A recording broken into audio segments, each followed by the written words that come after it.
يا صباح الورد والياسمين، وحشتوني كتير كتير جدا. زي ما انتوا شايفين كده في الفيديو بتاعنا النهارده، انا مسافره، جات لي سفريه لا على البال ولا على الخاطر.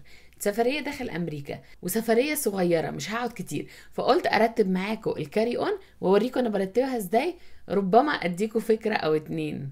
لما بتجيلي سفريه زي كده صغيره برتب عليها انا هعمل ايه هناك، وبناء عليه انا هلبس ايه، هحتاج ايه، سواء في اللبس، سواء في الشوز، سواء في الجولري، سواء في الميك اب، سواء الكريمات، كل حاجه، بحيث انه انا ما اخدش حاجات زياده عن اللزوم كتيره وفي الاخر ارجع بيها ما استخدمتهاش.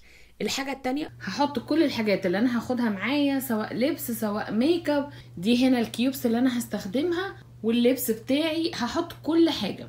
لما باجي ارتب الاطقم على حسب كل طقم انا هعمل ايه. بعد ما هحط كل حاجه بالشكل ده، هبدا استخدم الكيوبس واشوف هحط ايه فين. هبدا اول حاجه بحاجات الحمام، اللي هي الشامبو، الكونديشنر، مزيل العرق، معجون السنان، الفلاس، الحاجات دي كلها. عندي اوبشن من الاتنين، عندي دي لو السفره صغيره ومش هحتاج حاجات كتيره ممكن بحطها فيها، او لو مسافره مثلا انترناشونال فلايت باخد حاجه زي دي كده صغيره، لان دي بحطها في شنطه ايدي، بتبقى ظريفه. لو السفريه جت بسرعه مش متخطط لها، ممكن نحط شويه من الشامبو اللي عندنا اوريدي بنستخدمه، الكونديشنر، نرتب حاجاتنا من الحاجات اللي عندنا.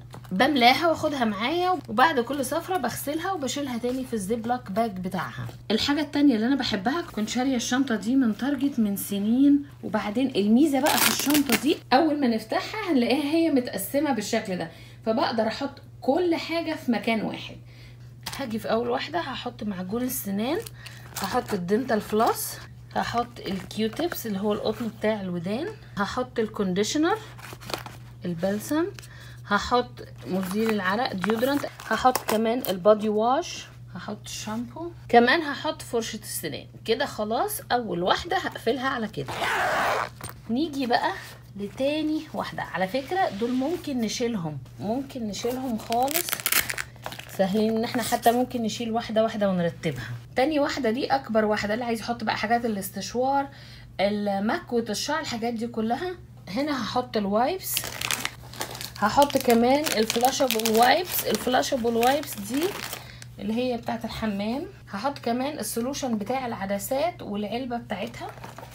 هحط كمان اوف بتاع الناموس والحاجات دي، عشان لو قعدنا بالليل بره او رحنا في مكان وفي ناموس او كده. هاخد معايا كمان اللي هي بتشيل الوبر من على الهدوم، هحطها هنا برضو.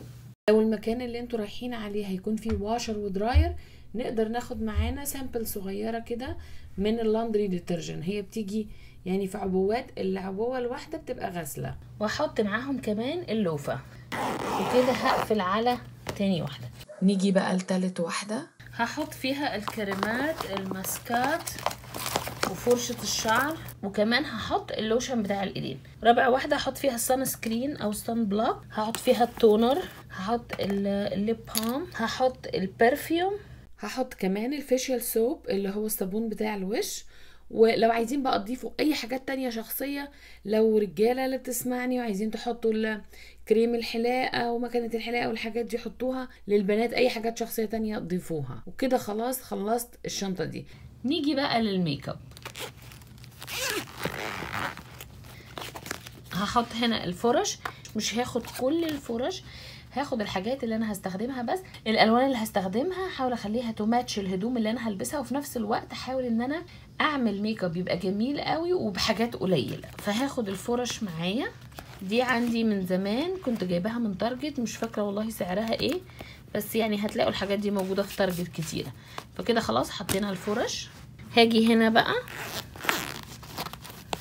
هحاول في الاي شادو اخد معايا باليته واحده بس فيها كل الالوان اللي انا ممكن استخدمها على الأطقم اللي انا جايباها.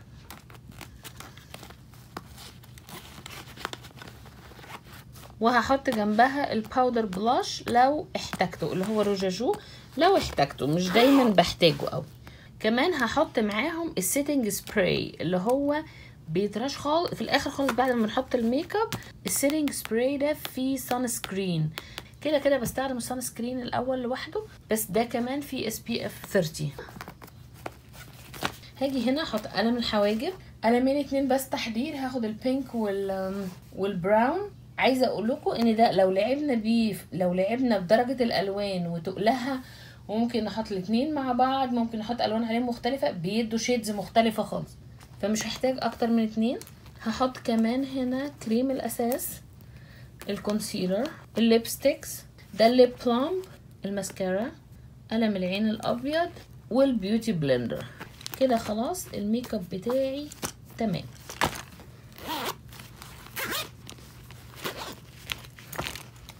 اخر حاجه بقى هحطها قبل ما احط الهدوم والشوز هي الالكترونيكس. في الالكترونيكس هجيب عندي شنطه كده مبطنه من جوه عشان تحافظ عليهم، هحط فيها كل التشارجرز بتاعت الكاميرا، بتاعت الترايبود، التشارجر بتاعت السماعات، بتاعت اللابتوب، كل التشارجرز هحطها فيها. لو السلك بتاع التشارجر نفسه ممكن يتفصل يبقى يستحسن نفصله عشان التانية دي بتبوظه، ونفس الحكايه بتاع اللابتوب هحطهم كده كده. التليفون والسماعه وواحد من الترايبودز والكاميرا هاخدهم معايا، دول هيبقوا في الشنطه، شنطه ايدي. وكمان بحط في شنطه ايدي دواء الصداع ودواء الحساسيه، وبيكون معايا التليفون والسماعات والكاميرا وواحد من الترايبودز. دلوقتي بقى هنبدا نرص الكاري اون. لو السفريه بتاعتي مدتها اطول شويه، اسبوع ولا حاجه، بشيل دي في ايدي وبحط بخلي دي بس للهدوم والحاجات التانية. هحط الشنطه بتاعت البحر، الجيب اللي في الجنب ده هحط فيه الجولري، وبطقم الجولري مع الهدوم. الحاجات الشخصيه والشرابات والحاجات دي هحطها في الكيوبس وهحطها في الشنطه. نيجي بقى للهدوم. الهدوم عشان ما تاخدش مكان كبير في اي شنطه هنرولت، هنلفها. بالنسبه للهدوم بشوف انا هعمل ايه، برتب انا هعمل ايه، وكل لبس ينفع للحاجه اللي انا هعملها. وممكن كمان تاخدوا اطقم تقدروا تغيروها مع بعض، يعني مثلا بنطلون ده ينفع على بلوزة ده، او التيشيرت بتاع ده ينفع على السكيرت بتاع دي، يعني ميكس اند ماتش. نسيت اقول لكم ان انا باخد معايا المناديل دي بتنظف اي بقعه تقع على الهدوم. لو انت لابس حاجه، اي حاجه بقى وقع على الهدوم ساعه وقت اكل، وقت بتشرب حاجه، اي اكسيدنتس يعني تحصل او يقع على الهدوم حاجه، بتمسحها على طول، بتطلع البقع. دايما وانا مسافره باخد معايا شنطه فاضيه احتياطي، شنطه صغيره كده. الشنطه دي مشمع وما بتسربش، وكمان متبطنه لو الهدوم اللي مش نظيفه، او مثلا يعني حبيت يبقى معايا شنطه احتياطي احط فيها حاجه، هدوم البحر، اي حاجه. والحلو كمان في الشنطه دي ان هي بتتقفل، بتبقى صغيره كده فمتاخدش مكان.